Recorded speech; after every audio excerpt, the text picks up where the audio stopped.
All right, we want to welcome you out to another cohort session.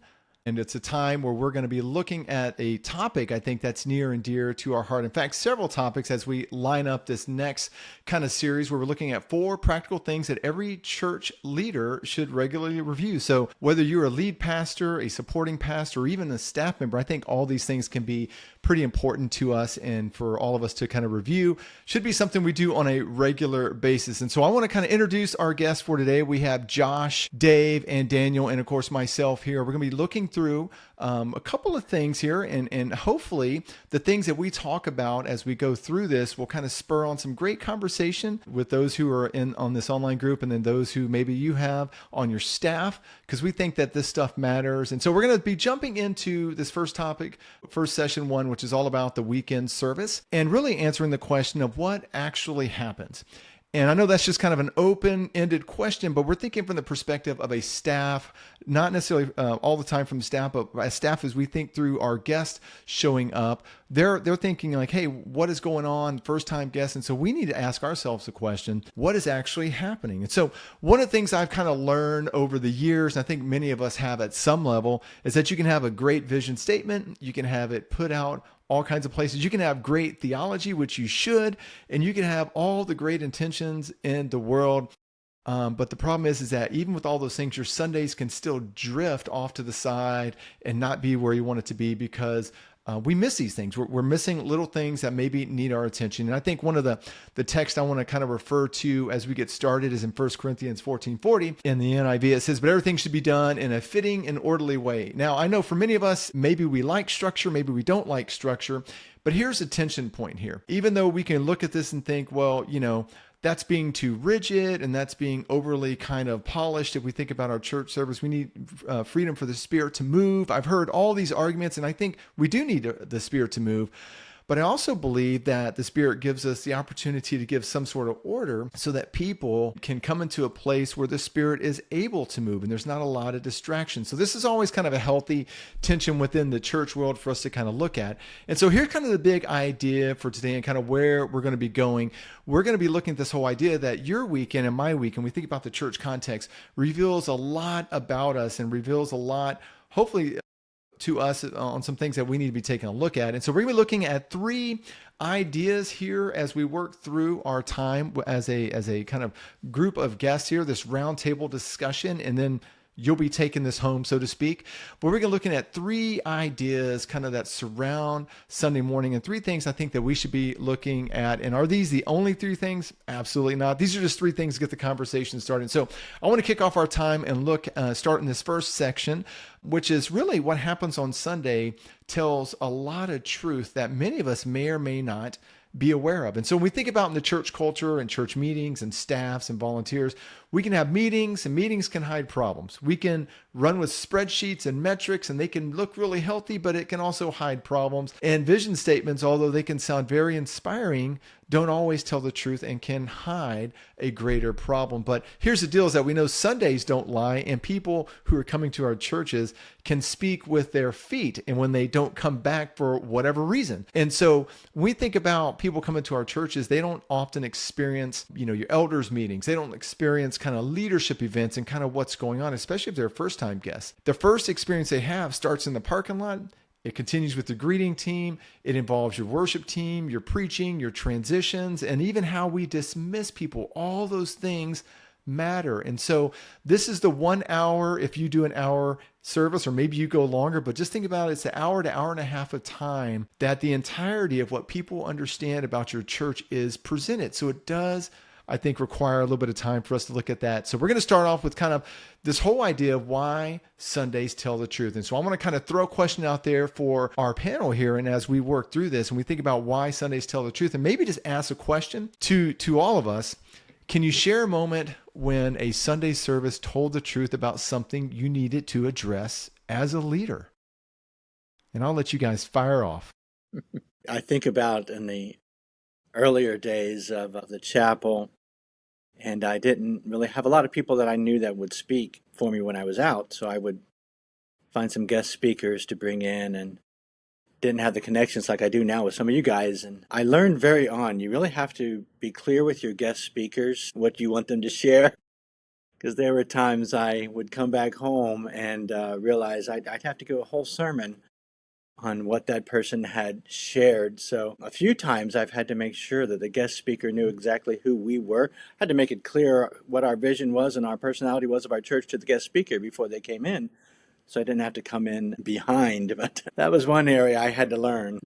Yeah, and Yeah. I'll ask a kind of follow up question real quick on that, Dave. I think you mentioned you'd have to come back and kind of unpack and undo. And so when you think about when people are attending your church, let's say you had a first time guest or second time guest, and they're thinking like, okay, well, if he's the kind of pastor, just let whoever in here.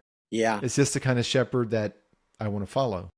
exactly. You learn over the years to really, the pulpit that's a major, major point of your church. We need to protect the pulpit. And if we know who we are as a church body, make sure somebody getting behind that pulpit is right there with you. That's why now I have a few key people in the church and I know them well. And I know I can put them behind the pulpit and they're going to share who the chapel is because they love the chapel. But early on, I had to learn that lesson. Yeah. I would say too, that story is funny to me, Dave, because I've had that where I've gone and spoken at a church and it's just very clear that nobody knows what to do if pastor's not there. I spoke at a small church one time in Okeechobee, Florida, middle of nowhere, and was covering for a pastor on a Sunday. And I mean, I had to do announcements. I'm like, yeah, we got a ladies Bible study, like I'm trying to do the whole thing because they didn't have that person. And so I think in that case, it did reveal that perhaps that pastor was too important in that context. He needed to figure out how to branch out. But to answer your question, Billy, I think of all the times where I realized in the middle of a service that we didn't have a plan for something, right? That we're talking about. We'll have like a kids presentation at the end of the service, and there's got to be a transition that takes place between the end of the sermon and the kids coming out to sing a song, but nobody like remembered to tell somebody to go tell the kids. So then there's this awkward silence as everybody's waiting for the kids to realize they're supposed to be out there. And, an old mentor of mine used to say, if you fail to plan, you plan to fail, right? Like if you don't have the plan in place. But I think oftentimes there is a plan. So that's kind of the issue, and Sunday can reveal that you didn't have things as well planned out as you thought. No, that's a good point. That's a good point. Daniel, what do you got? You got to have a story or two. I got so many, but no, it made me think about clarity and what reveals. So when we give guest speakers expectations, hey, this is sort of the dress code, our style, teach for this long. Oftentimes we don't do that for the people that are so close to us. So our volunteers, what time do they show up? What are they going to do? Where are they supposed to be? The transitions. And I found myself one time, if I did take a step back, does anyone know how to do announcements, how to lead communion, how to pray, how to open it up? And when you start thinking about all of those transitions, all those pieces in a service, even though preaching is a big part and the pastor's role, there's a lot of things that if you don't explain it, it'll just go on. I think we've all experienced he's speaking announcements for 20 minutes. That's probably not what I ask him to do. So try to cut it back to 2 to 4 minutes, buddy. So if I don't when I didn't give those clear expectations to volunteers or people going into those slots, I naturally assume it's natural and easy because I'm thinking about that. But you actually have to write it down, let people know this is what I'm expecting of you, and it actually helps them to execute what you think, just not in your brain, but you can actually have them understand and know that stuff. Yeah, and I would even say, one of the things I saw one time in a church I was serving at was we did communion at the end of every service, which was great. And the church still does it today, and it's amazing. But if you're a first-time guest and you aren't aware of that, and that was never communicated, like in the service, it was just at the end, like, hey, we're going to do communion. There's this awkward moment, like, well, because everyone went up front. And so it was like, just here, this is just what we do. Nothing wrong with that. But again, I think for first-time guests, it could be a little bit of a surprise. And not that we want to, make the service all about the first-time guests, but again, as we think about our identity and just maybe just communicating in a way that people understand, I just, again, think on this point, the Sunday does tell the truth. And the way, oftentimes, if we could capture people as they're leaving and if they're never going to come back and you just would, want to know, like, well, what are some of the things that maybe we could have done better and things like that. Oftentimes I think it's around these little things that maybe we could just look at, not necessarily change or get rid of, like drastically change, but just maybe make a couple of tweaks to. So, Don't be afraid to, I think, explain things in the middle of the service. I had worked before I had this church. I'd worked for some big churches as a music minister, and we were on television and all that. And so we were so concerned about what it looked like on TV, um, that I think it's good to step back and just sometimes go, okay, for those of you that are new here today, here's what's happening. And 99% of the crowd knows exactly what's happening, but that those visitors don't. So I don't have a problem just stopping in the middle and explaining, here's what's happening right now, because I know some of you aren't familiar with it. You've got so many people coming to church now that did not grow up in church. Yeah. Sometimes it's good to just take a step back and give a clear explanation for those people. I think that's great. Right. And if you kind of think through what, even what you just mentioned there, just people need to understand there needs to be clarity. Well, clarity is another big part of this. And kind of the second thing I wanted to look at was, clarity. Do people know what's actually happening? And it's kind of related to the whole idea that Sunday tells the truth. But again, if you think through that first time guest, do they understand what's happening? Again, it's their first time there. Do they understand where the kids are supposed to go? Do they understand, the pickup process, or if there's, if you use parent tags or whatever, like all these little things that are just common to us because we've been doing it in that context for a long time, but as a new process for so many people. And I think for many of us, we explain things, but we just, for the most part, assume people already know. Like for us, I'll give a good example. We've never printed off notes as a church. And that was by design because I wanted to get out of printing and cutting and all that stuff early on. So we started using an app from day one. But we just didn't tell people that early on. We just said, oh yeah, just download the app. Why do I need the app? Well, that's just where our notes are. It's just like, but that's an important thing. If we want people to go find the notes, you got to help them get to the notes. And it's just like, making it clear, making that clarity. And I think, again, that even comes down to the gospel presentation, which I know all of us know how to communicate the gospel, but how you tie that into the message, the transition, what is the response? What is the next step? All those things matter. And so, the lack of clarity doesn't just offend people, I think, because I think some people get offended. Some people are like, well, whatever, maybe it's just kind of how they do it. But I think ultimately it disconnects them, and it keeps them disconnected from the greater, connection that's waiting for them in the body of Christ, which is kind of going against what we're trying to do. And so around this idea of, do people know what's kind of happening in the church, this question that we're asking, I've got a couple of questions, and maybe I can just ask our group here. But what is something that maybe in your service, maybe in the past, or maybe even currently that you're going through, that makes sense to maybe you and your team and people who maybe call your church home, but to a first-time guest would be like, what is that? I have no idea what that is. Anybody want to share what they have there? I mean, I'll start with a big idea. I don't think a lot of people even know what a church service even involves with. Like, what do you even do? So most people that I talk to are new, they've never been in church. They're scared. They don't know. They think the building's going to fall down with them.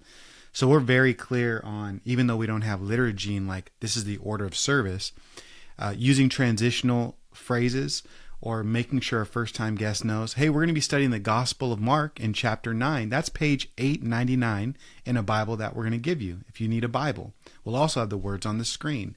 This is how we worship God, with our minds. Or, hey, you may see us lifting up our hands, and this is a sign of adoration or surrender to the Lord. God inhabits the praises of his people. Just always thinking about, like what you said, Dave, explaining those situations and letting people know this is actually what we're doing today, and then saying and following through. So we're going to sing, and then you sing.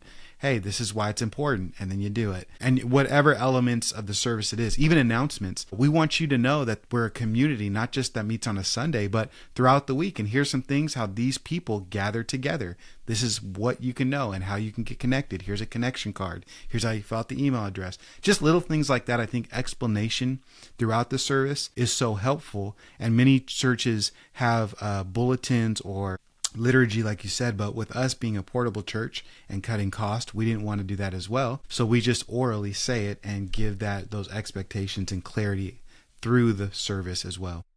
I think most of us grew up in church, and like you're saying, Daniel, we pretty much we know how the game goes.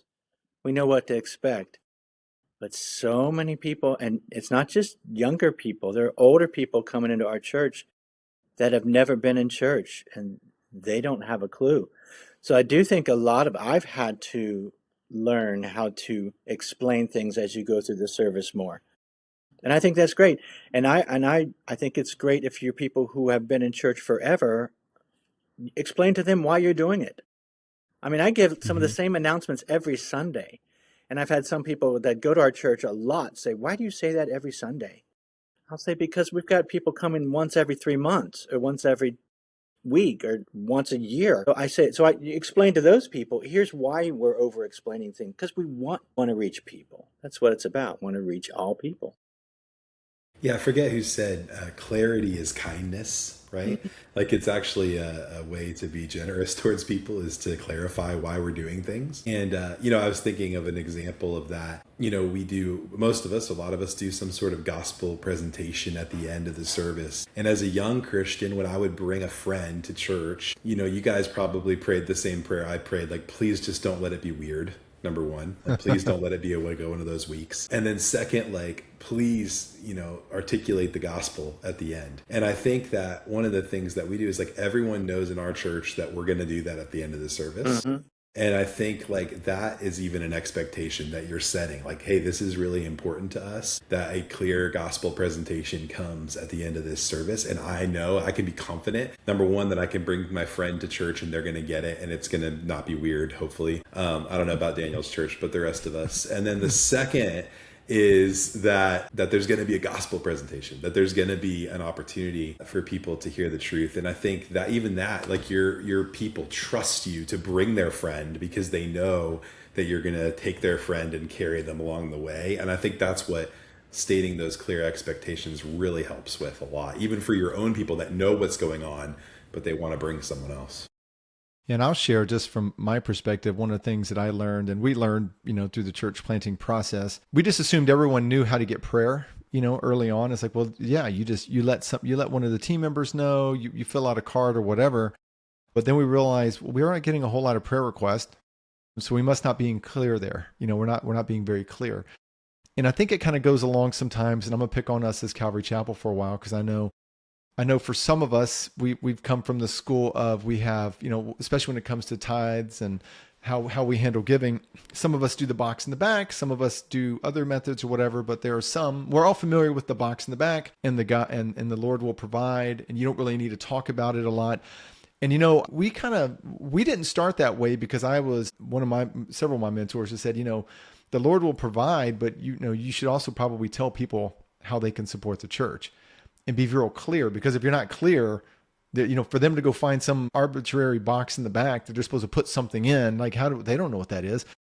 I was like, so you really have to spell it out. And today's point, it feels like we're saying the same thing every week, but it's because new people are showing up. You're trying to integrate them into a culture. And the way I like to think about it is, I know we live in Florida and we've all been on the amusement park, right? We've always gone to some sort of ride, whether it's Universal or Disney. And I think about the person or the people who walk up and down the sides of the roller coaster, and they're always checking the seatbelts and they're seeing the same thing over and over and over and over again, because they're assimilating you into a process, into something that's about to happen. And so I think of it in terms of, like, for us, I mean, that's what we're doing. We've got to be clear. We've got to be champions of clarity in our culture in every aspect of the church, so people know what's going on. And people, it's real clear of what's happening. One of the things that I think our executive pastor does really well is that anytime we have events, especially men's events, he will stand out front, and every guy that walks by, he will help them in whatever way is needed to get them onto these events. And whether that's you got to write it down, or you're going to use the app, or you need smoke signals, what do you need? How can I help you? How can I make it clear that we'd love to have you there? And so it's almost like you have to do that each and every weekend if you want to kind of help do all that you can do for that culture. Any other thoughts on this topic? I would think this, like, I think we forget sometimes that it's okay to repeat ourselves over and over and over again. Absolutely. They say vision leaks. And so by the time that you're tired of saying it is about when the time people get sick of doing it. Think about even Peter, the Apostle Peter. 2 Peter, he said, hey, I write these things to tell you, not that you don't know the truth, but just to remind you of these things. And I think what ends up happening with culture is if you're not repeating it and continually doing it, remember, these are some segments or some big things a pastor should always be thinking about, because If you don't think about it, no one will. And it's your job and responsibility to create the culture as a pastor. And on a Sunday, if it's the biggest aspect that people see, what do you want them to see? Habakkuk's the Lord told Habakkuk, write the vision down so people could run with it. So I would just encourage you, don't be afraid to repeat it over and over and over again, because it actually brings clarity. It brings, like Josh said, an expectation. Oh, they're gonna repeat the Gospels. Words that I say, turn your Bibles to. It's like I start my message with that. It shows we're gonna study the Bible, and eventually people just assume and get a attitude of, this is our culture. We invite people to church. Oh, we value God's word. We're going to give. But you want to be able to shape that as the leader. So just repeat it, repeat it, repeat it.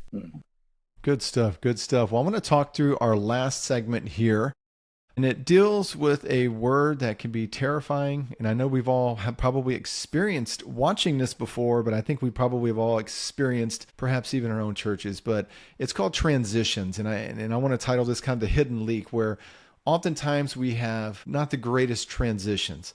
They can be awkward. The mic doesn't work. There's feedback, or maybe you misspeak, you're talking, you put the wrong dates, or, there's all these little things that go into transitions, announcements. And this person thought communion was going to be after this song, and out here you got all these little things. And what it does is it feels awkward. It feels uncomfortable. It feels unclear. But when you think about transitions and you kind of think about from, the beginning of service, the welcome into worship, and I'm just kind of generically speaking of a service, and perhaps even to a welcome, announcements, and prayer into the message, and then prayer into a response. All those things are designed to kind of be tied together like a train going down the same track. And what we can find is that transitions can either help carry momentum forward when it's all connected together, or it can break it all apart and make it a mess for us. And I think transitions oftentimes, whether we want to believe this or not, I think it really kind of communicates on where we're at with our leadership. Because if it feels awkward and we know it's awkward and we're not dealing with it, then I think that speaks to us as leaders. And so I think sometimes that's more of an issue than preaching. And I know sometimes as pastors and preachers, we get so focused on the word, but there's also the transitions. And so people don't always remember the sermons, but I guarantee you they will remember that mic that didn't work. They're going to remember, the misspeaking of a word, or something that felt rushed, or maybe something that wasn't well thought through, especially in the presentation of the gospel. And so I kind of want to talk through this painful thing. And I know that we've all have experienced these transitions in the hidden leak, but can you share a moment maybe when a transition either really helped a service or really kind of just derailed it? And I really want to hear the derailing part, because I think that's most people, most of us want to hear. But would love to hear and see if there's any examples, any stories that you guys have on that. Yeah, I got one that comes to mind immediately, because it's one of my more embarrassing moments in life. When I was a young worship leader, I'll give you what you want, Billy. I'll tell you. Oh, thank you. I was a younger worship leader. I was probably 20. And leading worship at a church on a Sunday morning. And the pulpit was kind of parallel with where the worship leaders stood. And so I'm playing the song, and we get to the fourth song. We do 4 songs, and then it's time for the sermon. Start the 4th song, and we get to the part where the rest of the band is supposed to, and I'm into it. I got my eyes closed. And we get to the part where the band is supposed to kick in, and nobody kicks in. But I'm like, all right. So I just keep playing. And I look, and the pastor's standing there at the pulpit with his, kind of turned towards me, like, are you going to finish? And so I quickly finished the song. The rest of the band didn't even play because they saw him standing there. And afterwards, he told me, hey, if you ever see me, just come up, go ahead and stop. But that wasn't even in my brain at all. Like, we do 4 songs, and then it's time. And as an older pastor myself now, I think I can see that was a communication issue on both sides, right? But yeah, that transition was super awkward. Now, for everyone else, they probably don't remember that, but I remember it, right? Like, I think about it all the time. Like, don't play a song if there's a guy standing at the pulpit, So that's one that comes to mind immediately. Yeah, that's good. That's a good one. And I'm sure people looked at it, especially if they were new, like they felt the tension. But the pastor standing next to you, and they're like, I feel this awkward moment. Yeah. Like, are you done? Yeah, that's good. That's good. I just acknowledge it. If something goes wrong, I think one of the best things I can do is just acknowledge it from the pulpit, what just went wrong, and maybe make people feel a little more comfortable, or laugh about it or something, if you can. Because I never want to, if anything goes wrong with the sound or the video, I never want to call those guys out and make everybody turn around and look at them and give them dirty looks or anything. I'll just make it my fault somehow and blame it on me and get them laughing somehow to try to just make people feel a little bit more comfortable with it. But yeah, those things happen. I will say announcements. I'm old, so I've been doing this my whole life. And I think in the church world, we have tried to figure out every possible way to do the announcements in church to where they don't, what we used to say in my Pentecostal church is kill the spirit. You know, that's what we always thought. The announcement was going to kill the spirit. And then I heard a Calvary Chapel pastor say one time, you know what? These announcements are important. These are ministries. And he said, these aren't the announcements. These are opportunities. And so my church is trained now, not every Sunday, but from time to time, I'll say, these are not the announcements. These are, and the crowd will go, opportunities, because they matter. And sometimes we try to stick the announcements before church or after church when half the crowd doesn't see it. So I think the announcements are actually important. And I don't think it's killing the flow. It's just worship is ministry. The message is ministry. But those announcements are ministry. And so I think they're important, and we don't need to just stretch them out for 20 minutes, Daniel. You're absolutely right. But we do need to give the announcements. And then lastly on that, I have chosen some people to give announcements sometimes just because they were in leadership, but they're not good speakers. I was hoping someone was going to go there. So even Terrible. someone that's doing Right. announcements needs to be a good pulpit person, somebody who has a good presentation style, or it's going to, like you say, Billy, it's going to just crash. Yeah. Yeah, And I David, think- I was just going to say, I know I don't want to dominate, but this. I was going to say, I think that it's important for pastors to realize that giving announcements well is a skill that you can Yes. practice and get better at. Yes. And, I try to be funny in my announcements a lot of times, and people will say, oh, that was so funny. And I say, I'm actually not trying to get the laugh. I mean, it is fun when people laugh, but I'm trying to be memorable. Like, they're not going to remember that I told them this thing's happening this day, but they're going to remember that I made a joke about it. So like we're doing a men's event this week, and last time we did one, a bonfire, all the men made fun of the fire being very small. That's not a bonfire. So I've been doing this bit every week talking about, we're going to have the biggest fire you ever saw, So it's just keeping them, thinking about it. But it's something you can get better at and train. Yeah, actually, I'm training a guy right now, a church planting resident at our church. He's done the announcements twice, and I'm like, all right, come to the backstage, practice. Mm-hmm. Like, he literally practices all it out for me. I time him, cue it up. Hey, this is how you can get better. This is this, whatever. And I just tell the guys that do our announcements, preach the announcements. Like, share vision and stories rather than just facts. You have the slide back there. So what is the key story you're going to share? How are people going to remember this? And just make it, like you said, memorable, fun. What is your time frame? If you have 5-10 minutes for announcements, great. If you have 30 seconds, what does that look like? So making sure we're strategic in that, but also training up communicators, because next time he's going to be able to lead us in communion. And then the next month he's going to preach a message. And so I'm just trying to develop his casting vision, developing skills in those things. One thing I'll say about announcements is this. We gotta enjoy prayer. I know prayer is not just a transition, but when we talk about like transitions, announcements is one thing, but we've been doing some great at our church is we open up our service with just a welcome and just pray. And it's sort of like getting people's attention. We don't want just prayer to be a transition, but when we do have a transition, to have different people come up to actually pray for needs. We had certain ministries. So we're launching a street team with heavy on evangelism and outreach. And we could have done that as just an announcement, but we had someone come up and say, this is starting. Let's just pray as a church body in this moment for this new ministry.